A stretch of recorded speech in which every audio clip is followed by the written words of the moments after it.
Hello everyone, good morning. তো এখন বাজে সকাল 9:30।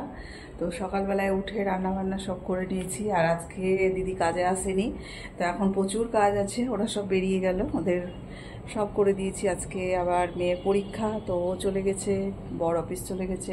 তো এখন যেটা করব, কালকে রাত্রের বাসন আছে সেইটা ধোবো, এখন যে রান্না করে বাসনপত্র হলো সেগুলো ধোবো, ঘর পরিষ্কার করব, ঘর ঝাড় দেবো। একবার ঝাড় দিয়েছি ওরা যাওয়ার আগে, তো এখন একবার দিতে হবে। তো আর বেশি কথা বলবো না, কাজ শুরু করে দিই।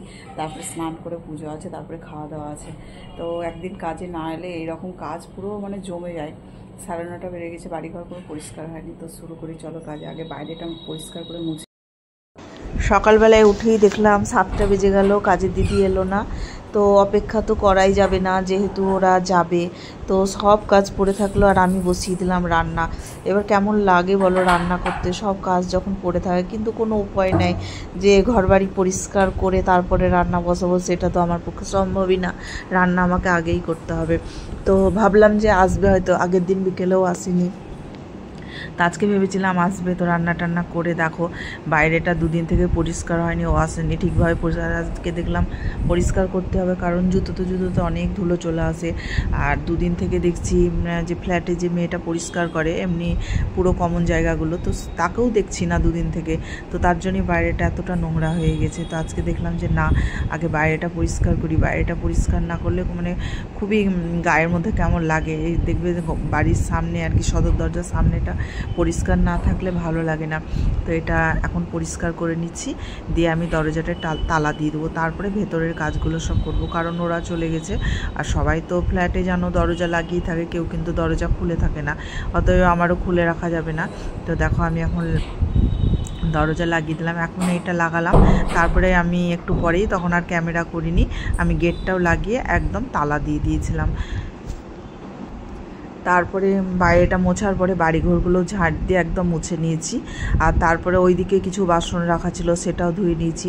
আর রান্নাঘরে বেসিনে কিছু বাসন, চারিধারে বাসন রাখা আছে। একদিকে ওইদিকে রাখা ছিল, কাজের দিদি আসবে বাসন ধোবে বলে। তারপরে যখন এলো না, তারপর আর এই বাসনগুলো নিয়ে গেলাম না। দেখলাম যে একভাবে বসে পারবো না, তো কিছুটা দাঁড়িয়ে এখানে যেগুলো আছে সেগুলো আগে দাঁড়িয়ে মেজে নিলাম। তারপরে ওইদিকে গিয়ে তখন ওইদিকের বাসনগুলো ধুয়ে নেব। কাজ করে দিয়ে যায়, তাও সকালবেলায় উঠে বুঝতে পারি না যে কোনটা ছেড়ে কোনটা করব। তারপরে এখন আবার দুদিন থেকে কাজে দিদি আসছে না, তাহলে কি অবস্থা চিন্তা করো। কাজ করে শেষ করতে পারছি না আমি। সমস্ত কাজ সেরে তারপরে ওয়াশিং মেশিনে দিয়ে দিয়েছিলাম জামা কাপড়গুলো, সেইগুলো ধোয়া হয়ে গেলো। সেইগুলো আবার চারিধারে এক জায়গায় তো ধরো মেলা যাবে না, ছাদেও যেতে পারলাম না। ছাদে এমন শরীরের অবস্থা, ছাদে আর উঠতে পারলাম না। তো দেখো বাড়ির মধ্যেই সব মেলে দিলাম। আর দেখো এখন পুজো দিচ্ছি, আর পুজোতে গপুকে ভোগ দিয়েছি চিড়ে আর দই। তো দেখো গপুকে প্রত্যেক দিনই চিড়ে দিই, দইটা প্রতিদিন দেওয়া হয় না। চিড়ের সঙ্গে যে এরকম ফল থাকে, তারপরে নকুলদানা মিষ্টি যা থাকে তাই দিই। আজকে দই এনেছিল, তো দইটা রেখে দিয়েছিলাম। তো গপুকে দইয়ের সঙ্গে চিড়েটা দিয়ে দিলাম ভোগে। এখন বেজে গেছে 2:30, আর গুনগুন আসবে এক্ষুনি, তাই নিচে নামলাম। এই যে ঠাকুরের প্যান্ডেল হচ্ছে আমাদের সামনে, আর এখানে কি বাতাস, এক্ষুনি বাস ঢুকবে।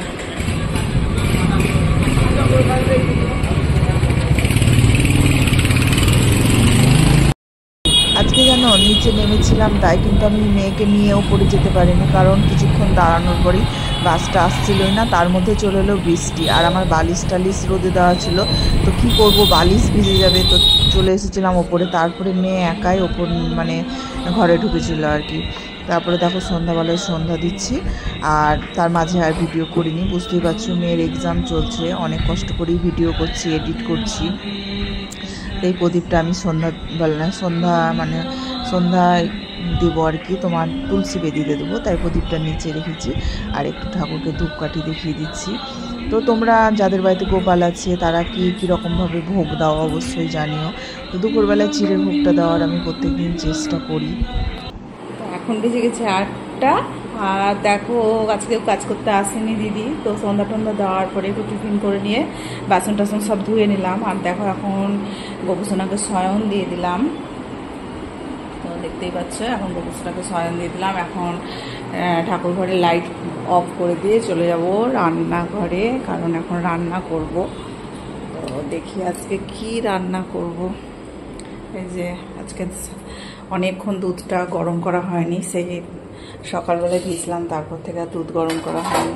দিন কাজ করতে না এলে এমন অসুবিধা হয় না, মানে সব কাজ যেন পড়ে থাকে এরকম। তো করছি, তবুও শেষ করতে পারছি না। তো দুধটা বসালাম। তখন দেখো যে সব কাপ টাপ ধুয়ে এখানে রেখেছি, ওইদিকে কিছু বাসন ধুয়ে রেখেছি, এবং কাপগুলো সব ভরবো, সব পড়ে আছে এলোমেলো হয়ে। তারপরে আবার রাত্রির খাবার হবে। তো ছোলার ডাল ভেজানো ছিল, ছোলার ডাল করব বলে তো আর করা হয়নি। তো ডালটা আর কি করব, ডালটা বললাম যে ছোলার ডাল ভরে রুটি করে নেবো, ডাল ভরা রুটি আর কি, পরোটা। তো তেল দিয়ে ভেজে আর কি, তো ডালপুরির মতোই আর কি। তো ডালপুরি কচুরি এগুলো তো পুরো তেলে ছেঁকে তোলে, তো অত তেল তো আমার খাওয়া একদমই হবে না, তাই অল্প অল্প করে তেল দিয়ে পরোটার মতো করে ভেজে নেব। তো দেখো ডাল ভেজানো ছিল, তো দুটো সিটি দিয়ে শুকনো শুকনো করে একটু আধ সিদ্ধ করে নিলাম। এবার কড়াইয়ে তেল দিয়ে ভেজে নিচ্ছি। দিয়ে এবার আজকে মিক্সিটাও তো খারাপ, জানোই, ঠিকঠাক কাজ হয় না, তো পাটাটাই বেটে নিচ্ছি। মানে এত কাজের পরে কাজ, কি বলবো, খেতে গেলে তো করতেই হবে। তো দেখো এখন এটা মিশিয়ে নিলাম, আর ওদিকে ও আটাটা আমাকে শুধু রেখে দিয়েছিলাম। এই যে এখন যে বললাম পরোটার মতো করে ভেজে নিচ্ছি। তো এটা খেতেও ভালো লাগে, খারাপ লাগে না। পুরো সাদা তেল দিয়েই ভাজছি।